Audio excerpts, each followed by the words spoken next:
సాగరానా రేగేను పెనుగాలివానా నా జీవిత సాగరానా రేగేను పెనుగాలివానా కలవరపడుచు ఉన్నాను నిలువరముగా నేను ఉండలేను కలవరపడుచు ఉన్నాను నిలువరముగా నేను ఉండలేను నా జీవిత సాగరానా రేగేను పెనుగాలివానా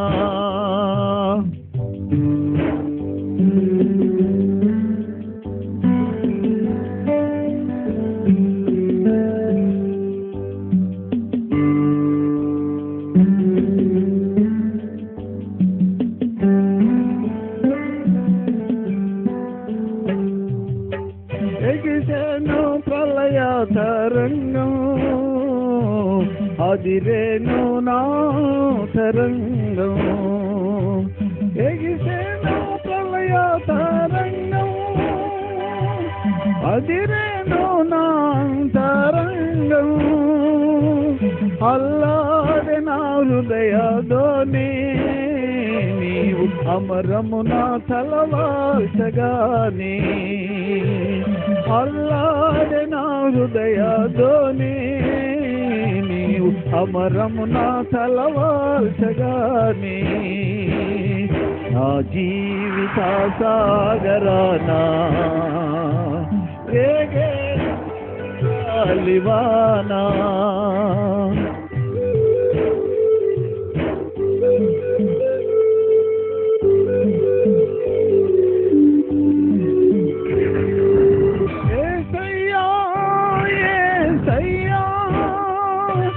నన్ను కావగలేవేమయ్యా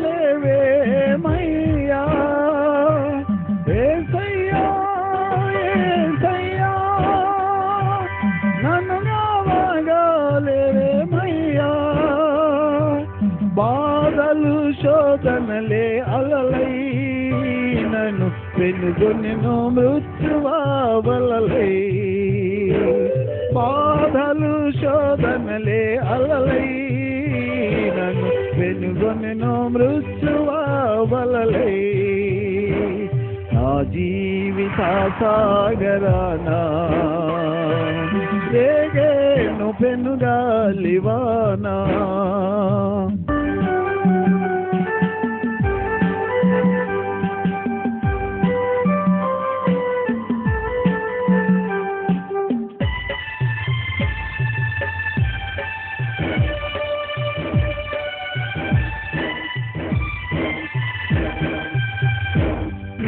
గర్జించగా తుఫాను గడగడలాడి ఆగేను నీవు గర్జించగా తుఫాను గడగడలాడి ఆగేను సాగరము నిమ్మలించేను నా నావ నెమ్మదిగా సాగేను సాగరము నిమ్మలించేను నా నావ నెమ్మదిగా సాగేను నా నావ నెమ్మదిగా సాగేను నా నావ నెమ్మదిగా సాగేను నా నావ నెమ్మదిగా సాగేను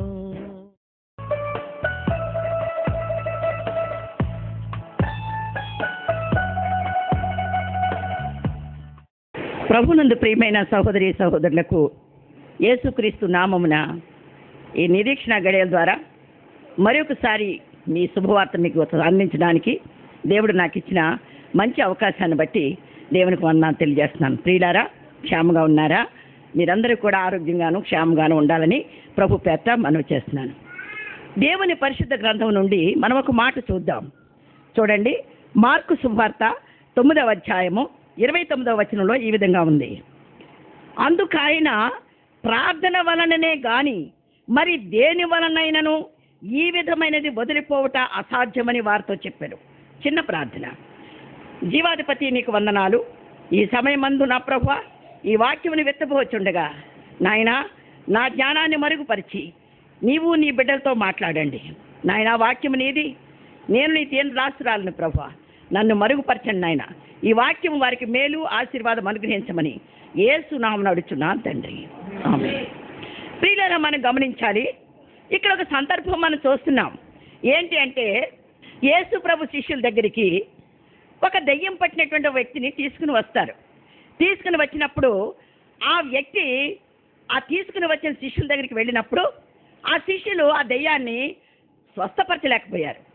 ఆ సమయంలో మరలా ఆ తండ్రి ఆ బిడ్డను తీసుకుని యేసు దగ్గరికి వస్తాడు.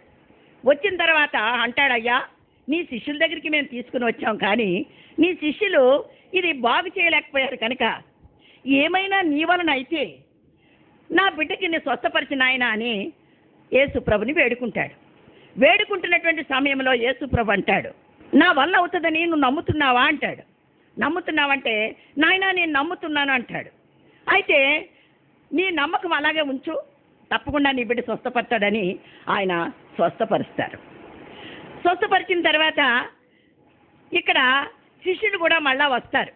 వచ్చి ఏమంటారంటే, అయ్యా మేమెందుకు ఈ పని చేయలేకపోయాం, మేమెందుకని ఆయన్ని స్వస్థపరచలేకపోయాం అని అడుగుతారు. అడిగితే అప్పుడు యేసయ్య ఈ సందర్భంగా మాట్లాడతాడు. ఏంటంటే అందుకాయన ప్రార్థన వలననే గాని మరి దేని వలనైనను ఈ విధమైనది వదిలిపోవుట అసాధ్యము అన్నాడు. ప్రియులారా, గమనించాలి, యేసు మాటలన్నీ కూడా భావగర్భితంగా ఉంటాయి. ఈయన అన్నాడు, ఏమన్నాడో తెలుసా, ఇది ప్రార్థన వలననే అన్నాడు. గమనించాలి, ప్రార్థన వలనంటే అదే పరిశుద్ధ లేఖన భాగంలో కింద దానికి అర్థం చూస్తే ఉపవాసము వలనని ఉంది. గమనించాలి, ఉపవాసం వల్ల మాత్రమే ఏమంటున్నాడో తెలిసే ఈ విధమైనది. ఏ విధమైనది? ఈ విధమైనటువంటి మోగ దయ్యం విడిచిపోతుంది అన్నాడు. అంటే దీని అర్థం ఏంటో తెలుసా? ఒక మాట ఉపవాసము ఉండాలి అన్నాడు. ఏంటి ఉపవాసం? గమనించండి, ఇక్కడ ఏం జరుగుతుందో తెలుసా? శరీరము ఆత్మ అనేది ఉంది. మనం ఎప్పుడూ వింటుంటాం ఆత్మ దేవుడు పెట్టిన దీపమని. ఈ ఆత్మ ఈ శరీరము కూడా ఏం జరుగుతుందో తెలుసా? ఈ యొక్క శరీరం అనే పంజరంలో ఈ ఆత్మ శరీరం అనేవి ఈ రెండూ కలిపి జీవిస్తాయి. కానీ ఒక మాట గమనించాలి, ఈ శరీరం ఎప్పుడూ కూడా తన శరీర స్వప్రయోజనాలు చూసుకుంటూ ఉంటుంది. అంతేకాదు దాని కోరికలు నెరవేర్చుకోవడానికే అది ప్రయత్నం చేస్తూ ఉంటుంది. కానీ ఆత్మ ఎప్పుడు కూడా దేవుని యొక్క కార్యాలు చేయడానికి అది ఆతురపడుతూ ఉంటుంది. ఈ శరీరము, ఈ ఆత్మ శరీర కార్యాలు నెరవేర్చుకోవడానికి మానవుడు ఉపక్రమించినటువంటి సమయంలో ఆత్మ ఆటంకపరచడానికి ప్రయత్నం చేస్తుంది. కానీ ఈ శరీరాశలు నెరవేర్చుకున్న కారణాన్ని బట్టి మానవుడు తన జీవితంలో తప్పుటడుగులు వేయడానికైనా, వ్యసనాలకు బానిసవడమైనా, అక్రమ కార్యాలు చేయడానికైనా, దోషపూరిత కార్యాలు చేయడానికైనా ఎందుకు జరుగుతుందయ్యా అంటే శరీరం ఆత్మ మీద జయిస్తుంది కనుక. గమనించాలి, శరీర క్రియలు వేరు, ఆత్మక్రియలు అనేవి వేరు. దేవుని సన్నిధిలో ఎప్పుడు కూడా ఆత్మకి శరీరానికి పోరాటం వచ్చినప్పుడు ఈ పోరాటంలో ఎవరో ఒకరు నెగ్గి తీరాలి. శరీరం నెగ్గాలి అంటే ఆత్మ ఓడిపోతుంది. ఆత్మ బలహీనమైనప్పుడు శరీరము అది బలాన్ని పుంజుకుంటుంది. అదేవిధంగా ఆత్మ బలపడినప్పుడు శరీరము బలహీనం అవ్వాలి. ఈ రెండింటికి ఒక్కదానికి మాత్రమే గెలుపు సాధ్యం. అయితే ఆత్మ కనుక గెలిస్తే మానవుడు దేవుని కార్యాలు నెరవేరుస్తాడు, దేవుని అసాధ్యమైన కార్యాలు సుసాధ్యం చేసుకుంటాడు. కనుక ఈ శరీరం బలహీనం కావాలంటే మనం చేయాల్సిన పని ఏంటో తెలుసా? శరీరాన్ని బలహీనపరిచే పరిస్థితులు మనం కల్పించాలి. అదే ఉపవాసం. శరీరానికి ఆహారం ఇచ్చినప్పుడు అది ఆటోమేటిక్గా బలహీనం అవుతుంది. బలహీనమయ్యి దాని శరీరేచ్ఛలు నిర్వర్తించడానికి దానికి శక్తి చాలదు. కనుక మనం ఏం చేయాలో తెలుసా? ఉపవాసం అనేది ఎప్పుడు కూడా శరీర కార్యాలను చంపుతూ ఆత్మ కార్యాలని ఎదిగించుకోవడానికే మనం ఉపవాసం అనేది చేస్తున్నాం. ఈ 3 దినాలు కూడా పాస్టర్ గారు ఉపవాస దినాలు ఎందుకు ప్రతిష్ఠించారో తెలుసా? నీ జీవితంలో ఆత్మకార్యాలు జరగాలంటే, దేవుని అద్భుతాలు జరగాలంటే, దేవుని ఆశ్చర్యకార్యాలు జరగాలంటే నీ శరీరాన్ని క్షీణింప చేయడం అనేది తథ్యం. అందుచేత శరీరాన్ని బలహీనపరచుకోవడం ప్రక్రియే ఉపవాసం. గమనించాలి ఒక మాట, జకర్యా గ్రంథము 7వ అధ్యాయము 5వ వచనం చూడండి. మీరు ఉపవాసం ఉండి దుఃఖము సలుపుచూ వచ్చుచున్నప్పుడు ఉంటిరా. ఇక్కడ ఏమంటున్నారో తెలుసా? ఉపవాసం ఉండి మనం ఏదో ఆసమిసిగా ఉండకూడదు. ఉపవాసం ఉండి దుఃఖమును సలుపుచు ఉన్నప్పుడే మనకి నిజమైన భక్తి అనేది బయటికి వస్తుంది. గమనించాలి, ఉపవాసం ఉన్నారని చెప్పి ఏదో ఆటోమేటిక్గా తినడం మానేయడం కాదు. ఉపవాసం ఉన్నప్పుడు ఏం చేయాలో తెలుసా? నీ శరీరాన్ని దుఃఖపరుచుకోవాలి. అంటే దీని అర్థం ఏంటి? విరిగి నలిగిన హృదయమే నాకు ఇష్టమైన బలి అంటున్నాడు. కనుక ఉపవాసం ఉన్నప్పుడు మనకి దుఃఖం రావాలి. ప్రభువా, నా శరీర క్రియల చేత నా జీవితం అధ్వానంగా వెళ్ళిపోతుంది నాయన, నువ్వు నీ ఆత్మకార్యం జరిగించాలని మనం ఏం చేస్తాం? దుఃఖపూరితంగా దేవుని సన్నిధికి, అది భక్తి. దేవునికి స్తోత్రం. భక్తి అనే దానికి ఇది వరకు నేను ఒక నిర్వచనం చెప్పాను. భక్తి అంటే అర్థం ఏంటో తెలుసా? ఒక మనిషికి ఒక భావన అనేది ఉంటుంది. ఆ భావనలో దైవిక చింతన అనేది ఒకటి ఇమర్చబడి ఉండాలి. ఆ దైవిక చింతన ఉన్నప్పుడే ఆ భక్తి మార్గంలో మనం వెళ్ళడానికి అవకాశం ఉంటుంది. గమనించాలి, నీవు ఉపవాసం ఉన్నానని చెప్పి చాలామంది ఉపవాసాలు ఉంటారు. ఎలాగో తెలుసా? సాయంత్రం వరకు ఉపవాసం ఉంటారు. 1 గంట తింటారు ఇవాళ ఉపవాసం ఉండాలని. 1 గంట తిని 3 గంటల నుంచి మొదలు పెడతారు పప్పు రుబ్బడం. 3 గంటలకు పప్పు రుబ్బిన తర్వాత ఒక పెద్ద రొట్టి, 2 చక్కెర గేళి పళ్ళు, ఒక డ్రింకు. ఇవి అయిపోయిన తర్వాత హాయిగా పడుకుంటారు. అంటే భోజనం కంటే ఎక్కువైపోయింది. ఇది శరీరం సుఖపడిపోతుంది. నీ ఉపవాసం ఉండడానికి అర్థం ఏంటో తెలుసా? నీ శరీరాన్ని క్షీణింప చేసినప్పుడే ఆత్మకార్యాలు చూస్తావన్న సత్యం మీరు గమనించాలి. భక్తితో కూడినటువంటి ఉపవాసం మనం చేయాలి. అందుకని అంటాడు ఎజ్రా గ్రంథము 8వ అధ్యాయము 23వ వచనంలో ఈ విధంగా ఉంది. మేము ఉపవాసం ఉండి ఆ సంగతిని బట్టి మా దేవుని వేడుకొనగా ఆయన మా మనవి అంగీకరించెను.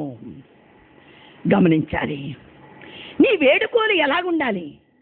ఉపవాసం ఉండి దేనిని బట్టి నీ ఆత్మకార్యం జరగాలని, దేవుని కార్యాలని జీవితంలో జరగాలని ఉపవాసం ఉండి ఏం చేయాలో తెలుసా? మనం దేవుని వేడుకోవాలి. ఉపవాసం ఉండి నీ కళ్ళేదో విప్పు చూపించి నీ అసహ్యమైన పద్ధతులు నువ్వు చూస్తూ నీ సొంత కార్యాలు నువ్వు చేసుకుంటూ ఉంటే అది వేడుకోలికి సమయం ఉండదు, లోక సంబంధంగా ఉంటుంది అది. అప్పుడు ఎప్పుడైతే మనం ఉపవాసం ఉండి దేవుని సన్నిధిలో కన్నీరు కారుస్తూ దేవుని పాదాల దగ్గరికి వెళ్తామో అప్పుడు మాత్రమే మన ఉపవాస ప్రార్థన దేవునికి అంగీకరించబడుతుంది. అంగీకరించే ఉపవాసం చేస్తున్నావా? ఒక్కసారి ఆలోచించు. మనుషులు అంగీకరింప చేయడం కాదు, దేవుని అంగీకరించే ఉపవాసం నువ్వు చేయగలిగితేనే నీ జీవితంలో అద్భుతాలు జరుగుతాయి. అంతేకాదు, ఇక్కడ దానియేలు గ్రంథము 6వ అధ్యాయం 18వ వచనం అంటాడు, ఆ రాత్రి అంతా ఉపవాసం ఉండి నాట్య వాయిద్యములను జరగనీయలేదు, నిద్ర పట్టలేదు. ఎవరికి? దానియేలు సింహభోన్లో వేసిన తర్వాత రాజు చేసిన పని ఏంటో తెలుసా? రాజుకు తెలుసు, ఒక నిష్కాపడ ఒక భక్తిపరుడిని నేను ఇది రోజు సింహాల బోర్ను మధ్య వేస్తున్నానే. ఆ భక్తిపరుడు చనిపోతే నేను అనుకుంటాను, ఆ భక్తిపరుడు కన్నా చనిపోతే ఒకవేళ నా రాజ్యానికి ఏమైనా అరిష్టం వస్తుందేమో, నా కుటుంబానికి ఏమైనా అరిష్టం వస్తుందేమో అనుకుని వ్యాకులు పట్టాడు రాజు. ఎందుకో తెలుసా? ఆ యొక్క దానియేలులో ఉన్నటువంటి భక్తి భావన రాజుకి తెలుసు కనుక గమనించాలి. ఆ రాత్రి అంతా కూడా రాజు దర్బార్లో జరగవలసినటువంటి నాట్యాలు కానీ వాయిద్యాలు కానీ ఏమీ వినిపించలేదు. కారణం ఏంటో తెలుసా? ఒక చెడు కార్యం జరగబోతుంది కనుక ఒక భక్తిపరుని నేను సింహభవన్లో వేసా, ఏమి జరుగుతుందో రేపొద్దునికి అయ్యో, ఎందుకంటే ఆందోళనతో నిండినటువంటి అతని హృదయం సంతోషించడానికి ఇష్టపడలేదు. నా ప్రియమైన సహోదరి సహోదరుడా, నీ జీవితంలో ఉపవాసం ఉండి మనసునికి ఆహ్లాదకరమైన పరిస్థితులు నువ్వు చూస్తూ ఉంటే కాదు. నీవు దేవుని ఆత్మకార్యాలు జరగాలంటే నీ శరీర సౌఖ్యాలు, నీ కంటి ఆనందాలు, నీ శరీర బలహీనత అన్నీ కూడా మర్చిపోవాలి. ఈ విషయం గమనించు. అందుకనే అంటాడు, శరీర కార్యాల్ని అణగదొక్కాలంటే ఉపవాసం అనేది అవసరం. ఆ ఉపవాసం ఎలాగో తెలుసా? కన్నీటితో చెయ్యాలి, అంగీకరించబడే ఉపవాసం చెయ్యాలి. అంత మాత్రం కాదు, మనకి ఆహ్లాదకరమైన ప్రతి పరిస్థితి, మా మనసుకి నచ్చిన ప్రతి సౌకర్యం విడిచిపెట్టాలి. రాజు విడిచిపెట్టాడు, దేవుడిని అరగని రాజు విడిచిపెట్టాడు. ఎవరిని బట్టి? దానియేలుని బట్టి. కనుక ఒక మాట ఇక్కడ చూద్దాం. శరీర కార్యాలు మనకు తెలిసినవే. గలతీ పత్రిక 5:19 అంటాడు, జారత్వము, అపవిత్రత, ద్వేషము, కలహము, కక్ష, భేదము, వ్యమతములు, అసూయలు, అల్లరులతో కూడిన ఆటపాటలు. రాజు అల్లరితో కూడిన ఆటపాటలు పెట్టనివ్వలేదు రాత్రి అంతా. ఎందుకో తెలుసా? ఒక భక్తిపరుడికి అపాయం జరుగుతుందేమనే ఒక ఆందోళన అతని హృదయంలో ఉంది. అంతేకాదు, ఆత్మకార్యాల గురించి కూడా మీ ముందుంచాలని ఆశపడుతున్నాను. ప్రేమ, సంతోషము, సమాధానము, దీర్ఘశాంతము, దయాళుత్వము, మంచితనము, విశ్వాసము, సాత్వికము, ఆశా నిగ్రహము. నీ జీవితంలో నా ప్రియమైన సహోదరి సహోదరుడా, శరీర కార్యాలు నెరవేర్చుకుంటే ఆత్మకార్యాలు చూడలేవు. నీ శరీరంతో నువ్వు కొన్ని కార్యాలు చేయగలవు. నీ శరీర బలాన్ని బట్టి, నీకున్న ఆర్థిక స్తోమతని బట్టి, నీకున్న పలుకుబడిని బట్టి, నీకున్న హోదాని బట్టి, అధికారాన్ని బట్టి కొన్ని పనులు మాత్రమే చేయగలవు. కానీ అవి పరిపూర్ణం కావు. కనుక ఆత్మకార్యాలు నెరవేర్చుకోవాలంటే ఏమంటున్నాడో తెలుసా? ఆత్మకార్యాలు ప్రేమ, సంతోషం, సమాధానం, దీర్ఘశాంతం, దయాళుత్వం, మంచితనం, విశ్వాసం, సాత్వికం, దయాళుత్వం. వీటిని గురించి ఎప్పుడైనా ఆలోచించావా? నీ జీవితంలో ఆత్మకార్యాల గురించి ఒక్కసారి ఎప్పుడైనా ఆలోచించి చూడు. వాటిని నీ దగ్గర ఉన్నాయా లేదో ఒకసారి పరిశీలించుకో. నీ దగ్గర ఉంటేనే నీకు నిజమైన భక్తి. ఆ విషయం మర్చిపోకు. దేవుని సన్నిధిలో ఆ విధంగా ఉండాలన్నది దేవుని ఉద్దేశ్యం. కనుక ఇంకొక మాట కూడా చూడండి. రోమాపత్రిక 8:12 అంటాడు, శరీరానుసారంగా ప్రవర్తించిన ఎడల చావవలసిన వారై ఉన్నారు గాని ఆత్మచేత శరీర క్రియలు చంపిన ఎడల జీవించెదరు. నా ప్రియమైన సహోదరి సహోదరుడా, నీకో శుభవార్త. ఏంటో తెలుసా? శరీరానుసారంగా ప్రవర్తిస్తే ఇక్కడ ఏమంటున్నాడో తెలుసా? చావవలసిన వారై ఉన్నారు. ఆ చావుకు పర్యవసానం ఎక్కడికి వెళ్తుందో తెలుసా? అది మండుతున్నటువంటి నరకాగ్నికి వెళ్ళిపోతుంది. కానీ నువ్వు సజీవుడిగా ఉండగా, నీకు ఆరోగ్యం ఉండగా నువ్వు చేయాల్సిన పని ఏంటో తెలుసా? నీ ఆత్మచేత శరీర క్రియలు చంపాలి. ఎప్పుడైతే నీ ఆత్మచేత శరీర క్రియలు చంపుతావో అప్పుడు మాత్రమే నువ్వు నిత్య జీవంలోనికి హక్కుదారుడు అవుతావు. గమనించు నా ప్రియమైన సహోదరి సహోదరుడా. ఈ టీవీ చూస్తున్నటువంటి నీకు ఒక అక్కగా, ఒక తల్లిగా నేను ప్రాధేయపడి నీకు మనవి చేసేదేంటో తెలుసా? ఈరోజే నీ శరీర క్రియల గురించి కొంచెం ఆలోచించు. ఆత్మక్రియల గురించి నువ్వు కూడా ఆలోచించు. ఏది శ్రేష్టమైనదో నువ్వు నిర్ణయించుకో నీ జ్ఞానం చేత. అందుకని అంటాడు, యేసయ్య ఏమంటున్నాడో తెలుసా? ఉపవాసము వలననే. ఉపవాసం ఉంటున్నావు అనుకుంటున్నావు. నీ సంఘాల్లో ఉపవాసాలు ఉండొచ్చు, వ్యక్తిగతంగా నువ్వు ఉపవాసాలు ఉండొచ్చు. కానీ నీ హృదయాన్ని పరీక్షించి, పరిశోధించి, పర్యవేక్షించి ఆత్మక్రియలు నీలో నిలయముగా ఉన్నాయా లేదా అన్నది ఒక్కసారి చూసుకోవాల్సిన బాధ్యత నీకుంది. నీ శరీర క్రియలు చంపావా లేదా అన్నది కూడా ఒకసారి ఆలోచించాలి. అందుకని దేవుని దగ్గరికి తీసుకుని వచ్చారు. ఎవరిని తీసుకుని వచ్చారు? మత్తయి శుభవార్త 12:22 అంటాడు, గుడ్డివాడు మోగవాడునైనా ఆయన స్వస్థపరిచినందున ఆ మోగవాడు మాటలాడ శక్తియు చూపుయు గలవాడాయను. గమనించారా? దేవుని దగ్గరికి తీసుకుని వచ్చారు. ఎవరిని? చూపు లేనోడిని, అంతేకాదు మాట్లాడలేనోడిని. ఈ చూపు మాట లేనివాడు యేసు దగ్గరికి తీసుకొచ్చారు. తీసుకొచ్చినప్పుడు ఆయన ఏం చేశాడో తెలుసా? స్వస్థపరిచాడు. స్వస్థపరిచిన వెంటనే వాడు మాట్లాడడం మొదలుపెట్టాడు, చూడడం కూడా మొదలుపెట్టాడు. అయ్యో యేసయ్య, నన్ను స్వస్థపరిచాడా యేసయ్య? ఇంత ఇంత మహానీయుడైనటువంటి యేసయ్యను చూసే కన్నులు నేను పొందుకున్నానే అనుకునేవాడు. అతను ఎంతో సంతోషించుంటాడు. కారణం ఏంటో తెలుసా? ఆయన శక్తి చేత అతను చూపు పొందెను. అంటే దీని అర్థం ఏంటో తెలుసా? ఒక మానవుని యొక్క ఉపవాసం దేవుని శక్తిని కిందకి దింపాలి. నీ ఉపవాసం దేవుని శక్తిని దింపుతుందా?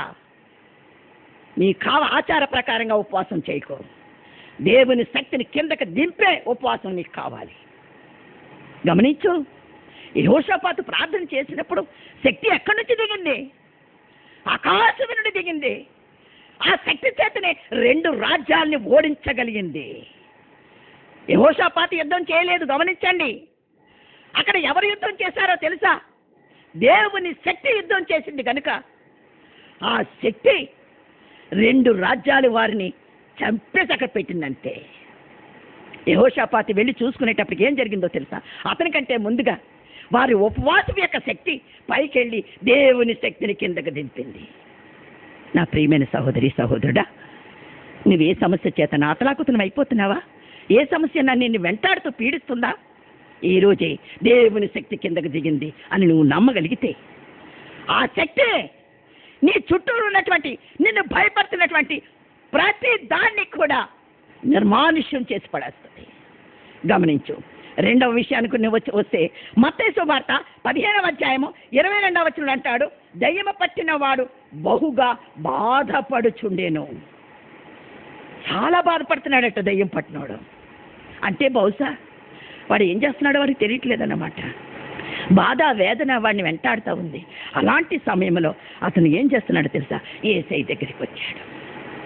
యేసయ్య దగ్గరికి వచ్చింది. ఆ బాధపడుతున్నటువంటి బిడ్డను తీసుకుని ఒక తల్లి యేసయ్య దగ్గరికి వచ్చింది.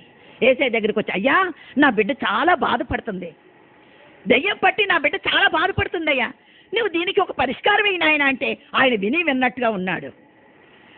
కానీ మళ్ళా గోజాడు అడిగింది. ఆయన అన్నాడు, ఇది నీ కొరకు కాదమ్మా, ఇశ్రాయేలుకు మాత్రమే ఈ రొట్టెలు వేయాలంటే. అప్పుడు ఆమె అంది, అయ్యా కుక్కలు కూడా రొట్టె ముక్కలు పడితే తింటాయి కదా, పోనీ కనీసం స్వల్పమైన సహాయం నువ్వు చేయగల దేవుడు అని అన్నది. అప్పుడు ఆమెను చూసి దేవుడు ఏమన్నాడో తెలుసా? ఎంతటి విశ్వాసం నేను ఎక్కడా చూడలేదు, నీ విశ్వాసమును బట్టి నీకు జరుగును అని ఆమెతో యేసు మాట్లాడాడు. గమనించు, నీ విశ్వాసమును బట్టి ఇది జరుగుతుంది అన్నాడు. అదే వాక్య భాగంలో మనం చూస్తే ఆ గడియలోనే ఆమె కుమార్తె స్వస్థత పొందెను. ఏ గడియది? దేవుని నోట గుండా వచ్చినటువంటి మాట అనే వాగ్దానం అనే గడియ. దేవునికి స్తోత్రం.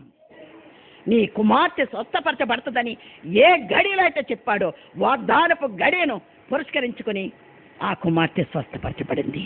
అంటే దీని అర్థం ఏంటి? నువ్వు ఉపవాసం చేస్తున్నావంటే ఆసోమసిగా చేయకూడదు. దేవుని దగ్గర నుంచి వాగ్దానం అనే శక్తి దిగాలి కిందకే. నా బిడ్డ నేను చూసుకుంటాను, నా బిడ్డ నీ సమస్య పరిష్కరిస్తాను, నా బిడ్డ నీకు ఉపకారం చేస్తాను. ఎన్నిసార్లు నువ్వు ఉపవాసం చేస్తున్నావో నాకు తెలియదు, ఎన్నిసార్లు చేసినా చేయకపోయినా పర్వాలేదు. ఈ వాక్యం విన్న తర్వాత అయినా దేవుని వాగ్దానం పొందుకునేటటువంటి ఉపవాస పట్టుదల నీకు కావాలి, ఉపవాస కన్నీరు నీకు కావాలి. అలాంటి కన్నీరు నీకు ఉండగలిగితే దేవుడు తప్పక నీ పట్ల గొప్ప కార్యం చేస్తాడు. మరి ఒక సందర్భం కూడా మీ ముందు ఉంచాలని ఆశపడుతున్నాను. మార్కు సువార్త 9వ అధ్యాయము 25వ వచనం అంటాడు, మోగవైన చెవిటి దయ్యమా వాణ్ణి వదిలి పొమ్మని ఇక వానిలోనూ ప్రవేశించవద్దని ఆజ్ఞాపించెను, గద్దించెను. ఆజ్ఞాపించిన వెంటనే ఏం జరిగిందో తెలుసా? అంటే దీని అర్థం ఏంటి? ఉపవాసము ఒక దేవుని దగ్గర నుంచి ఒక ఆజ్ఞ బయలుదేర చేయాలి. దేవునికి స్తోత్రం. అదేవిధంగా అది ఏమైందంటే ఎప్పుడైతే ఆజ్ఞ వచ్చిందో వాడు విలవిల్లాడుతా చనిపోయాడు. కారణం ఏంటో తెలుసా? వాడు విలవిల్లాడుతా ఈ దయ్యము అతనిలోంచి బయటికి వెళ్ళిపోయింది. వాడు స్వస్థ చిత్తుడై కూర్చున్నట్లుగా మనం చూస్తున్నాం. అంటే ఇక్కడ గమనించాలి, శక్తిని తిప్పిన ఉపవాసం, వాగ్దానాన్ని తిప్పిన ఉపవాసం, ఆజ్ఞను తిప్పిన ఉపవాసం. ఇంకొక మాట కూడా మనం చూడాలి. మత్తయి సువార్త 17వ అధ్యాయం 17వ వచనం అంటాడు, నా కుమారుని కరుణింపుము, అగ్నిలోను నీళ్లలోను వాడు పడుచున్నాడు అని. గమనించాలి, అగ్నిలోను నీళ్లలోను దెయ్యం పట్టినోడు పడిపోతున్నాడంట. పడిపోతుంటే ఏం చేశాడో తెలుసా? యేసయ్య ఆ దెయ్యమును గద్దింపగా అది వదిలిపోయేను. దేవునికి స్తోత్రం. ఒక గద్దెంపు దెయ్యాన్ని విడిచిపోయేలా చేసింది. అంటే నీ పక్షంగా కూడా దేవుడు గద్దించాలి. నిన్ను బాధపడుతున్న శక్తి మీద దేవుని గద్దింపు పని చెయ్యాలి. అందుచేత దేవుని గద్దింపు రావాలి అంటే నీ ఉపవాసమే దేవుని దగ్గర నుంచి ఒక గద్దింపును లాక్కు రావాలి. అది ఉపవాసం. దేవుని సన్నిధిలో ఇంకొక మాట, మార్కు సువార్త 5వ అధ్యాయం 5వ వచనం అంటాడు, సమాధుల్లో నుండి వచ్చి సమాధిలో నివాసము చేసేవాడు దూరము నుండి యేసు, ఏంటయ్యా నువ్వు ఇలాగొస్తున్నావు, మాతో నీకేం పని? ఒక దెయ్యము ఒక మనుష్య కుమారుని గురించి ఒక సాక్ష్యం చెప్తుంది, అయ్యా నీకు మాకు పొత్తు లేదయ్యా, నువ్వు ఇక్కడికి రాకయ్యా అంటుంది. అంటే దెయ్యమునకు భయం పుట్టించినటువంటి శక్తి యేసు దగ్గర నుంచి దిగింది. గమనించు, దేవుని సన్నిధిలో నీ జీవితంలో ఎప్పుడు కూడా వాటం అనేది నీకు ఉండదు. ఎందుకో తెలుసా? నీ ఉపవాసంలో దేవుని శక్తిని దింపాలి, దేవుని గద్దింపుని దింపాలి, దేవుని ఆజ్ఞను దింపాలి, దేవుని బలాన్ని దింపాలి. ఈ దింపిన నాడు నీవు ఎలాంటి పరిస్థితుల మీద అయినా విజయము పొందగలవు. దేవునికి స్తోత్రం. ఎందుకో తెలుసా? యెషయా గ్రంథం 35:5 అంటాడు, మోగవాని నాలుక పాడును, గుడ్డివాని కన్నులు తెరవజేయదును. యోబు గ్రంథం 36:16 అంటాడు, అంతేకాదు బాధలలో నుండి నేను నిన్ను తప్పించదును. యోబు గ్రంథం 36:10 అంటాడు, ఉపదేశములు వినుటకై నీ చెవిని తెరవజేయదును. ఇర్మీయా గ్రంథం 23:29 అంటాడు, ఆయన అగ్ని వంటి వాడు. యెహెజ్కేలు గ్రంథం 37:12 అంటాడు, సమాధులలో నుండి మిమ్ములను వెలుపలికి తెచ్చదును. నా ప్రియమైన సహోదరి సహోదరుడా, నీ జీవితంలో దేవుని గద్దింపుకు చోటు ఉండాలి. దేవుని సన్నిధి అంటాడు, బాధలలో నుండి తప్పిస్తాను, చెవులు తెరవజేస్తాను, నేను అగ్ని వంటి వాడను, సమాధుల్లో నుండి మిమ్మల్ని వెలుపలికి తెచ్చదను, మోగవాని నాలుక మాట్లాడించదను, వాని కన్నును నేను తెరవజేయదను. గమనించాలి, దేవుని సన్నిధిలో మనం ఈ విధంగా ముందుకు కొనసాగాలంటే మన ఉపవాసం దేవుని శక్తిని, గద్దింపును, ఆజ్ఞను, బలమును కిందకి దింపే ఉపవాసం మనం చేయాలి. ఆ విధంగా చేసినాడు ఈ లోకాన్ని మనం జయించగలం, మన సమస్యను మనం జయించగలం. మనం ఎంత మాత్రం కూడా భయపడాల్సిన అవసరం లేదు.